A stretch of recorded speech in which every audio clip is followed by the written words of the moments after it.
Hey everybody, Z Garcia here. Today I'm going to be taking a look at this puzzle called Sisal, I think, or Sisal. And this is from a company, Gerhardt's here, that normally makes abstract games. So, usual wooden two-player games. This is not that. This is very much just a puzzle. It comes with a book of puzzles that you will set up on the wooden board. Tasks or missions they call them, and then a booklet of solutions to those. So you've got these two, as well as a learn to play small booklet here. It comes with a small wooden board, lovingly produced, as most of their wooden components are. This is fantastic stuff. And then a little bag with bits, okay? Before I go any further, let me go ahead and show you how the puzzle works, what the idea here is. We'll come on back. I'll tell you what I think of it and if I would recommend it to folks who enjoy this sort of thing. Here we go.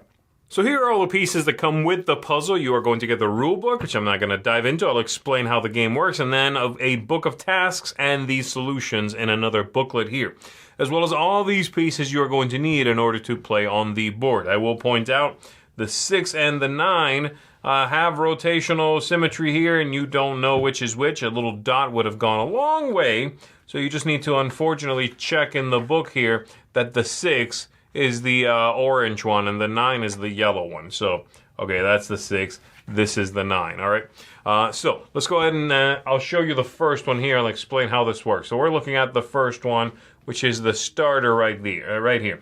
We're going to take the little black ones, and we're going to mark some things off so that they are not places that are going to be occupied during the game with our numerical pieces, all right? So these are just being blocked off is the idea. And then we are going to need enough pieces to fill in the other ones, starting from 1, so 7. So we're only going up to 7 in this case. We're not going to need anything above that, and we're not going to need this other black one here, so that 9 is gone. That's up to 7. And we are trying to solve this puzzle. These are things that are required, and then the main rule of the game, which I'll explain in 1 second. So I'm going to go ahead and leave this right here so that you can see what's going on. Again, this is what we're looking at the top right here. Once I'm done solving this puzzle, I must have this shape shown somewhere, so a yellow and a green, like so, shown somewhere. This blue, yellow, green, which at this point in the rules, we know are not the same yellow or green. So this yellow is not this yellow, this green is not this green. That rule will change deeper into as the puzzles get harder.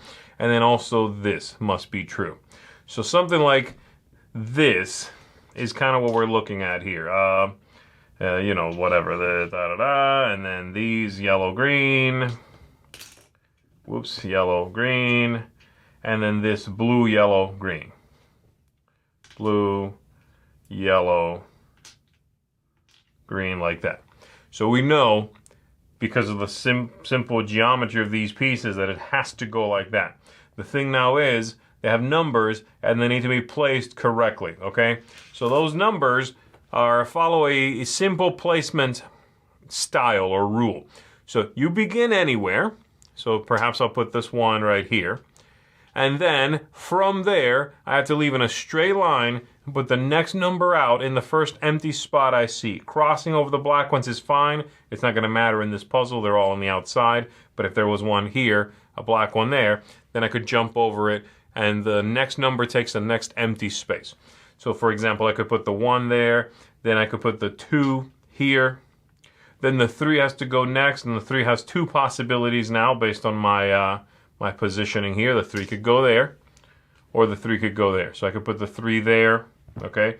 Then the 4 is going to go. The 4 only has one place where it can go, right here. And then the 5 also only has one place where it can go, right here, 5. Then the 6 will go, and then the 7 will go. So the 7 would, in this case, jump over anything there and go in the first empty space. Once that's done, if we have satisfied these, which we did, yellow, green, this shape, and then this shape here, then we have solved that puzzle. And we can move on to the next one, which again would be a different configuration that is blocked out, and in this case, you have to count how many spaces there are. So we're still at 7. So we'd be using the same ones here. We just have a different configuration of spaces that are blocked, and the shapes we need following, again, that jumping rule of always playing adjacent or jumping over filled things into the very first empty spot that we find on that leap. And that's pretty much it. Again, the book has a lot of different puzzles here, getting very complicated towards the back. I mean, incredibly complicated. Even at first, you're going to be thrown a little bit, I think, until you come to grips with the way the puzzles work. But that's the way it works. And then, of course, like I said, the solutions are right there. That is the puzzle. So kicking it off with from a production sort of point of view, this is, like I said, really well made. I think the component quality here is superb. The bits in here are fine. They're serviceable. I have an issue with that 6 and 9. I think that was a really obvious thing to have missed, but they missed it. Baggy's inconsequential. The issue is almost that it's too nice for the fact that this is going to run out after 35 puzzles.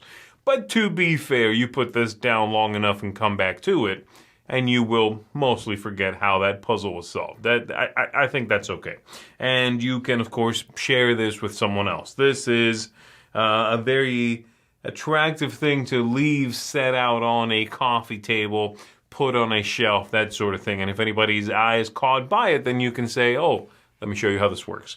It's not the easiest puzzle to quickly teach to someone, but it is a very satisfying one. And when I first tried it, it was pretty difficult to even just wrap my head around the first couple of them. And then I sort of reverse engineered what I should be doing and figured out how to do it a little more easily. So that's componentry mostly. The game, the puzzles themselves, are they fun? Is this an engaging thing? Because the question of whether this is worth it for you is a big one. A big part of that you will answer yourself. Do you like this kind of thing? Is this the kind of thing you'd rather do on your phone, and those are available, than do it, in a physical format like this? Not the exact same puzzle, but puzzly things. There's so many apps that you can now download on your smart gadget and mess with. It's a different feeling than this, right?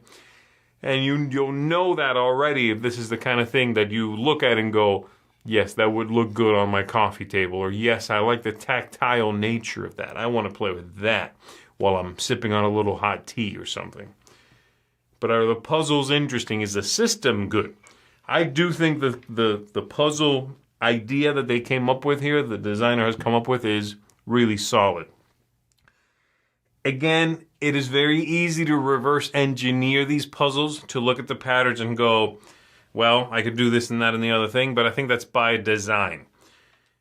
I think the methodology of jumping, of numerically dropping off these things and jumping around is solid. It's rock solid. It's really fun. And for a grid of 4x4, that's a pretty good variety that comes in here. You get 35, like I said, which is not a lot. I do wish there were more. Maybe they'll publish some online. Maybe more folks will come up with, further puzzles. But it's fun. You knock out a couple of these, like I said, on weekend mornings, and you're going to have here a fun thing for a while. Plus, you'll still have the aesthetic representation of this lovely, warm wooden thing.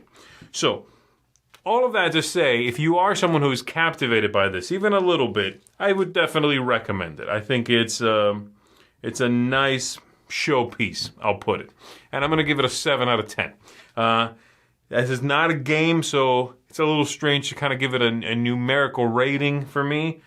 But I've enjoyed my time with it. I think it's a solid thing. So again, if it's something that seems to be singing to you, but you're not sure, is it going to have the legs? Is it going to be something I'm actually captivated by because it looks interesting, but am I going to lose interest? You might, but I didn't, and I found it very engaging. So again, 7 out of 10 from me for Sisal or Sisal. I'm not really sure how you say that. Get yourself a Sharpie, put a little dot next to the 6, and then one next to the 9, and you should be good to go. That's it, folks. Thanks very much for checking this one out with me. My name is Z Garcia.